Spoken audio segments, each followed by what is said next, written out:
أعوذ بالله من الشيطان الرجيم بسم الله الرحمن الرحيم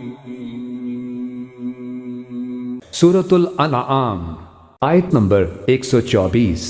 وَإِذَا جَاءَتْهُمْ آيَةٌ قَالُوا لَن نُّؤْمِنَ حَتَّى نُؤْتَى مِثْلَ مَا أُوتِيَ رُسُلُ اللَّهِ اللَّهُ أَعْلَمُ حَيْثُ يَجْعَلُ رِسَالَتَهُ سَيُصِيبُ الَّذِينَ أَجْرَمُوا صَغَارٌ عِندَ اللَّهِ وَعَذَابٌ شَدِيدٌ بِمَا كَانُوا يَمْكُرُونَ. ترجمہ: اور جب ان اہل مکہ کے پاس قرآن کی کوئی آیت آتی ہے تو یہ کہتے ہیں کہ ہم اس وقت تک ہرگز ایمان نہیں لائیں گے جب تک کہ اس جیسی چیز خود ہمیں نہ دے دی جائے جیسی اللہ کے پیغمبروں کو دی گئی تھی، حالانکہ اللہ ہی بہتر جانتا ہے کہ وہ اپنی پیغمبری کس کو سپرد کرے. جن لوگوں نے اس قسم کی مجرمانہ باتیں کی ہیں ان کو اپنی مکاریوں کے بدلے میں اللہ کے پاس جا کر ذلت اور سخت عذاب کا سامنا ہوگا. تفسیر: یعنی جب تک خود ہم پر ویسی وحی نازل نہیں ہوگی جیسی انبیاء کرام پر نازل ہوتی رہی ہے، اور ویسے معجزات ہمیں نہیں دیے جائیں گے جیسے ان کو دیے گئے تھے، اس وقت تک ہم ایمان نہیں لائیں گے. خلاصہ یہ ہے کہ ان کا مطالبہ یہ تھا کہ ہم میں سے ہر شخص کو پوری پیغمبری ملنی چاہیے.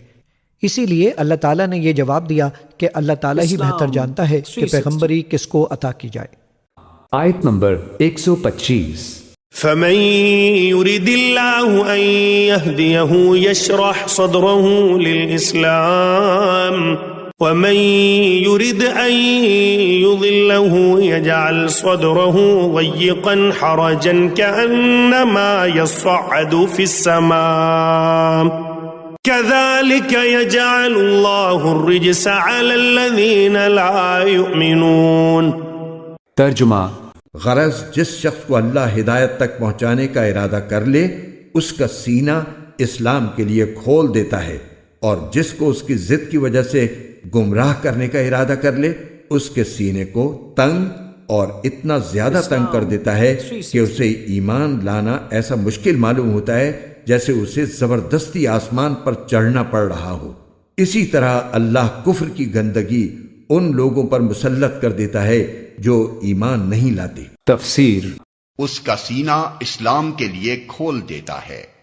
سینہ کھول دینے سے مراد اسلام کی صداقت پر پوری طرح مطمئن کر دینا اور شکوک و شبہات و تذبذب و تردد کو دور کر دینا ہے. آیت نمبر 126. وَهَذَا صِرَاطُ رَبِّكَ مُسْتَقِيمًا قَدْ فَصَّلْنَا الْآيَاتِ لِقَوْمٍ يَذَّكَّرُونَ. ترجمہ: اور یہ اسلام تمہارے پروردگار کا بتایا ہوا سیدھا سیدھا راستہ ہے. جو لوگ نصیحت قبول کرتے ہیں ان کے لیے ہم نے اس راستے کی نشانیاں کھول کھول کر بیان کر دی ہیں. تفسیر: وَهَذَا صِرَاطُ رَبِّكَ مُسْتَقِيمًا، اور یہ ہے تیرے رب کا سیدھا سیدھا راستہ. قَدْ فَصَّلْنَا الْآيَاتِ لِقَوْمٍ يَذَّكَّرُونَ، ہم نے اپنی آیات خوب تفصیل سے بیان کر دی ہیں ان لوگوں کے لیے جو تذکر اخذ کرنا چاہیں، نصیحت حاصل کرنا چاہیں، ہدایت حاصل کرنا چاہیں. آیت نمبر 127. لهم دار السلام عند ربهم وهو وليهم بما كانوا يعملون. ترجمہ: ان کے پروردگار کے پاس سکھ چین کا گھر ایسے ہی لوگوں کے لیے ہے، اور جو عمل وہ کرتے رہے ہیں ان کی وجہ سے وہ خود ان کا رکھوالا ہے. تفسیر: ان کے لیے ان کے رب کے پاس سلامتی کا گھر ہے. سلامتی کا گھر یعنی جنت، جہاں انسان ہر آفت سے محفوظ اور ہر خرابی سے مامون ہوگا. آیت نمبر 128. وَيَوْمَ يَحْشُرُهُمْ جَمِيعًا يَا مَعْشَرَ الْجِنِّ قَدِ اسْتَكْثَرْتُم مِّنَ الْإِنسِ وَقَالَ أَوْلِيَاؤُهُم مِّنَ الْإِنسِ رَبَّنَا اسْتَمْتَعَ بَعْضُنَا بِبَعْضٍ وَبَلَغْنَا أَجَلَنَا الَّذِي أَجَّلْتَ لَنَا قَالَ النَّارُ مَثْوَاكُمْ خَالِدِينَ فِيهَا إِلَّا مَا شَاءَ اللَّهُ ان ربک حکیم علیم۔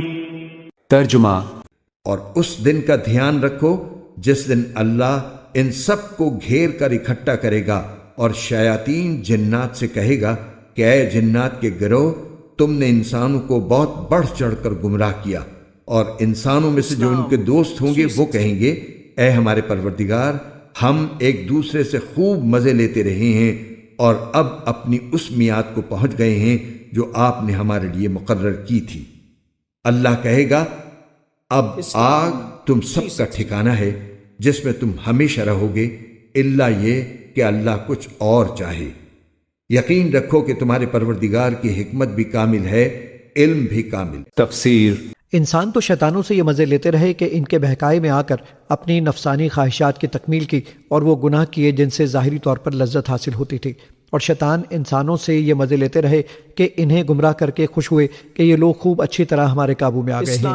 دراصل وہ یہ کہہ کر اپنی غلطی کا اعتراف کر رہے ہوں گے اور غالباً آگے معافی بھی مانگنا چاہتے ہوں گے، لیکن یا تو اس سے آگے کچھ کہنے کا حوصلہ نہیں ہوگا، یا چونکہ معافی کا وقت گزر چکا ہوگا، اس لیے اللہ تعالیٰ ان کی بات مکمل ہونے سے پہلے ہی یہ فرمائیں گے کہ اب معافی تلافی کا وقت گزر چکا، اب تو تمہیں جہنم کی سزا بھگتنی ہی ہوگی۔ اس کا ٹھیک ٹھیک مطلب تو اللہ تعالیٰ ہی کو معلوم ہے، لیکن بظاہر استثناء کے اس جملے سے دو حقیقتوں کی طرف اشارہ مقصود ہے۔ ایک یہ کہ کافروں کے عذاب و ثواب کا فیصلہ کسی سفارش یا اثر و رسوخ کی وجہ سے تبدیل نہیں ہو سکتا، بلکہ اس کا تمام تر فیصلہ خود اللہ تعالیٰ کی مشیت کی بنیاد پر ہوگا، اور یہ مشیت اس کی حکمت اور علم کے مطابق ہوگی، جس کا ذکر اگلے جملے میں ہے۔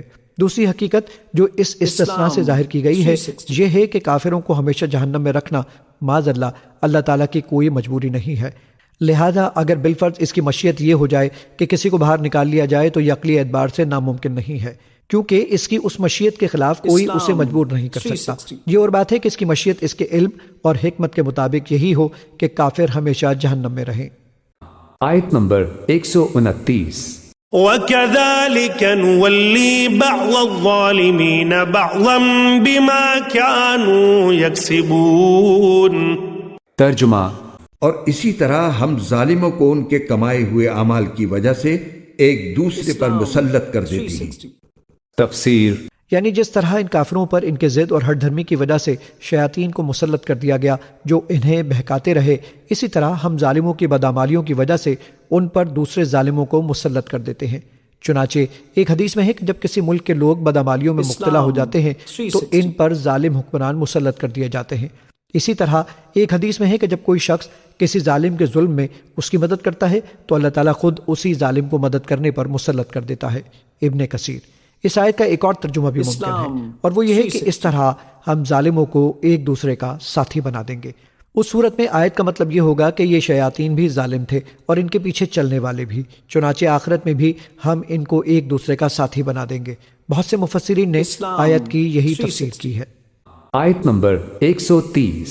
يا معشر الجن والإنس ألم يأتكم رسل منكم يقصون عليكم آياتي وينذرونكم لقاء يومكم هذا قالوا شهدنا على أنفسنا وغرتهم الحياة الدنيا وشهدوا على أنفسهم أنهم كانوا كافرين۔ ترجمہ، اے جنات اور انسانوں کے گروہ، کیا تمہارے پاس خود تم میں سے وہ پیغمبر نہیں آئے تھے جو تمہیں میری آیتیں پڑھ کر سناتے تھے اور تم کو اسی دن کا سامنا کرنے سے خبردار کرتے تھے جو آج تمہارے سامنے ہے؟ وہ کہیں گے آج ہم نے خود اپنے خلاف گواہی دے دی ہے کہ واقعی ہمارے پاس پیغمبر آئے تھے اور ہم نے انہیں جھٹلایا تھا، اور در حقیقت ان کو دنیاوی زندگی نے دھوکے میں ڈال دیا تھا، اور اب انہوں نے خود اپنے خلاف گواہی دے دی کہ وہ کافر تھے۔ تفسیر۔ انسانوں میں تو پیغمبروں کا تشریف لانا واضح ہے۔ اس آیت کی وجہ سے بعض علماء کا کہنا ہے کہ جنات میں بھی حضرت صلی اللہ علیہ وآلہ وسلم سے پہلے پیغمبر آتے رہے ہیں، اور دوسرے حضرات کا کہنا یہ ہے کہ باقاعدہ پیغمبر تو جنات میں نہیں آئے، لیکن انسانوں میں جو پیغمبر بھیجے گئے وہی جنات کو تبلیغ کرتے تھے، اور جو جنات مسلمان ہو جاتے وہ پھر انبیاء کرام کے نمائندے بن کر دوسرے جنات کو تبلیغ کرتے تھے، جیسا کہ سورہ جن میں تفصیل سے مذکور ہے۔ آیت کی روح سے دونوں احتمال ممکن ہیں، کیونکہ آیت کا مقصد یہ ہے کہ انسانوں اور جنات دونوں کو تبلیغ کا حق ادا کر دیا گیا تھا اور وہ دونوں طرح ممکن ہے۔ پیچھے آیت نمبر 23 میں گزرا ہے کہ وہ شروع میں جھوٹ بولنے کی کوشش کریں گے، لیکن جب خود ان کے ہاتھ پاؤں ان کے خلاف گواہی دے دیں گے تو وہ بھی سچ کہنے پر مجبور ہو جائیں گے۔